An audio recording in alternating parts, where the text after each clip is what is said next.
नई दिल्ली के constitution club में अखिल भारतीय गुर्जर महासभा द्वारा युवा जागरूकता सम्मेलन का आयोजन किया गया। इस दौरान सुंदर चौधरी को राष्ट्रीय युवा अध्यक्ष नियुक्त किया गया। कार्यक्रम में मुख्य अतिथि डॉक्टर अलका गुर्जर ने युवाओं से संगठित होकर अपने अधिकारों के प्रति जागरूक रहने का आह्वान किया। वहीं आरपीआई पार्टी के राष्ट्रीय उपाध्यक्ष संजय सिन्हा की भी विशेष उपस्थिति रही। राष्ट्रीय अध्यक्ष हरीश चंद्र भाटी ने कहा कि महासभा युवाओं को आगे बढ़ाने और संगठन को जमीनी स्तर तक मजबूत करने के लिए प्रतिबद्ध है। सम्मेलन में बड़ी संख्या में लोगों की भागीदारी देखने को मिली। मैं लगभग 40 वर्षों से इसका महामंत्री और अध्यक्ष रहा हूँ। आज जो युवा लोगों ने संकल्प लिया है, हमारा संकल्प पत्र है, इसकी कॉपी एक एक लेकर जाइए। ये हमारी योजना है, हमारा मैनिफेस्टो है, गुर्जर समाज क्या करेगा। लेकिन आज हमारे अध्यक्ष जी ने एक और घोषणा की है कि हम अपने महापुरुषों को, सरदार पटेल जी हो, पथिक जी हो और दूसरे हो, हर साल हम उनकी जयंती मनाते हैं। इस साल सरदार पटेल जी की जयंती 31 अक्टूबर को दिल्ली में बड़े पैमाने पर मनाई जाएगी और उसमें हमारा सबसे बड़ा एजेंडा होगा, इस देश में जो पिछड़ों के साथ, हमारे जैसे लोगों के साथ अन्याय हुआ है। भारत सरकार ने पिछले दिनों जो बैकवर्ड आयोग को, मंडल आयोग को लागू किया था, उसमें जो पिछड़े वर्गों में केवल कुछ जातियों को ही उसमें लाभ मिला। उसको लिए भारत सरकार ने एक कमीशन बैठाया था जस्टिस रोहिणी के अंडर में।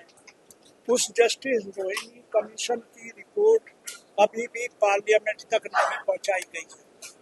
तो हमारा सबसे पहली मांग है कि जस्टिस रोहिणी कमीशन की रिपोर्ट पार्लियामेंट में पेश करके लागू की जाए, ताकि पिछड़े वर्गों में भी जो समाज अति पिछड़ा है उनको न्याय मिल सके।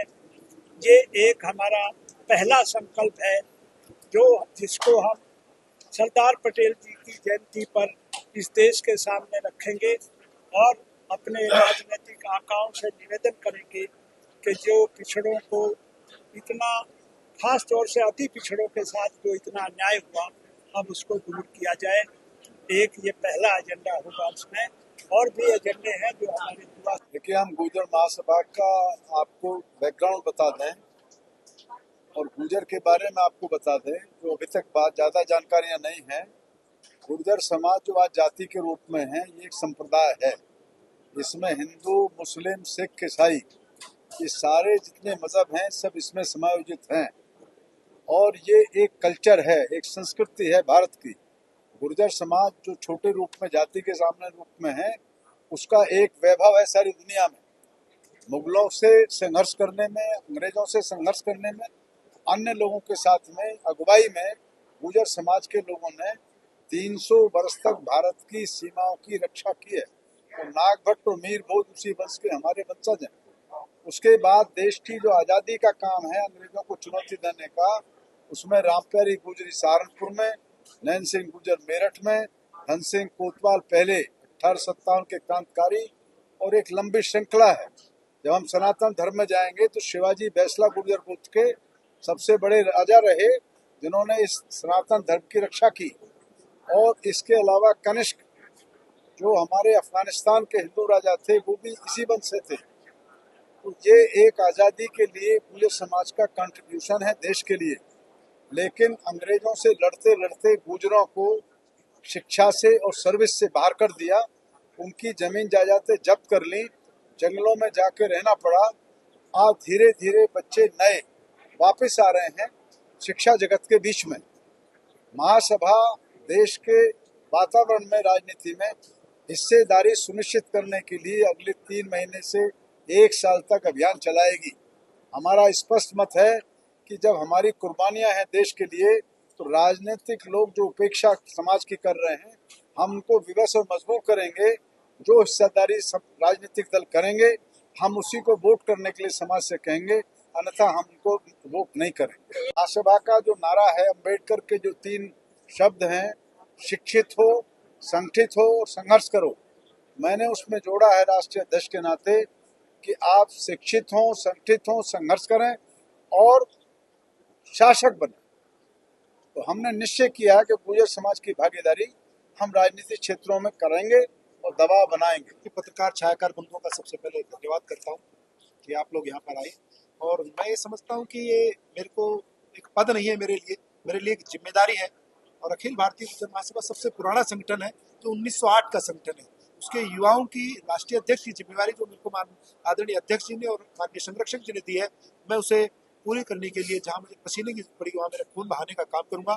और समाज का आज का जो देश का जो युवा है वो बड़ा जुझारू है, बड़े उत्साह में है, जहाँ में हम जहाँ कहीं कम है शिक्षा के अंदर, हमारे जहाँ कुरीतियाँ हमारे समाज में जो है उनको दूर करने का काम करेंगे, शिक्षा का बढ़ावा देंगे, महिलाओं को राजनीति में आगे लाने का काम करेंगे। और राजनीति में जैसा कि माननीय अध्यक्ष जी ने बताया कि हम शासन करो, हम उसके अंदर भी हम अपनी भागीदारी सुनिश्चित करेंगे, क्योंकि जब तक मैं ये मानता हूँ जब तक आपके पास ताकत नहीं आएगी आपकी, तब तक सही मायने में समाज का विकास नहीं हो पाएगा।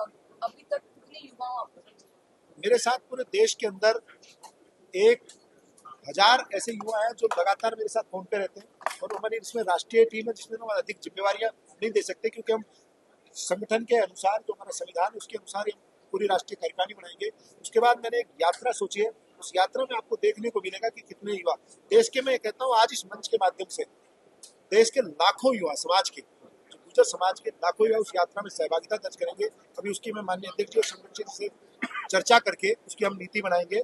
हम 4 गुजरात राजस्थान से वो यात्रा हम जम्मू तक वो यात्रा ले जाएंगे, जो सिर्फ युवा मोर्चा के नेतृत्व में और माननीय राष्ट्रीय नेतृत्व के अनुसार हम एक आखिरी सवाल है कि वर्तमान समय में गुर्जर समाज के सामने कौन कौन से चुनौतियां हैं? वर्तमान समय में के अंदर देखिए हमारा समाज बदलाव की तरफ है, हम समाज बदल रहा है। पहले की तरह आज हम अपने हक और हकूक के लिए लड़ना जानते हैं, समाज सुधर गया, समाज आगे की तरफ है, हम शिक्षा की तरफ बढ़ रहे हैं। जैसे मैंने अभी बताया, हाल ही के अंदर राजस्थान के अंदर रिजल्ट आया आरएस का, आरएस में 83 बच्चे समाज के उत्तीर्ण हुए। तो ये कि बड़ा बदलाव समाज के अंदर देखने को मिल रहा है। हम शिक्षा की तरफ भी बढ़ावा दे रहे हैं। हमारे समाज में जैसे पुरानी जो कुरीतियां थी, बाल विवाह, मृत्यु भोज, दहेज प्रथा, हम सबको छोड़ करके आज समाज की दिशा में आगे बढ़ रहे हैं। समाज का भला किस प्रकार हो सकता है।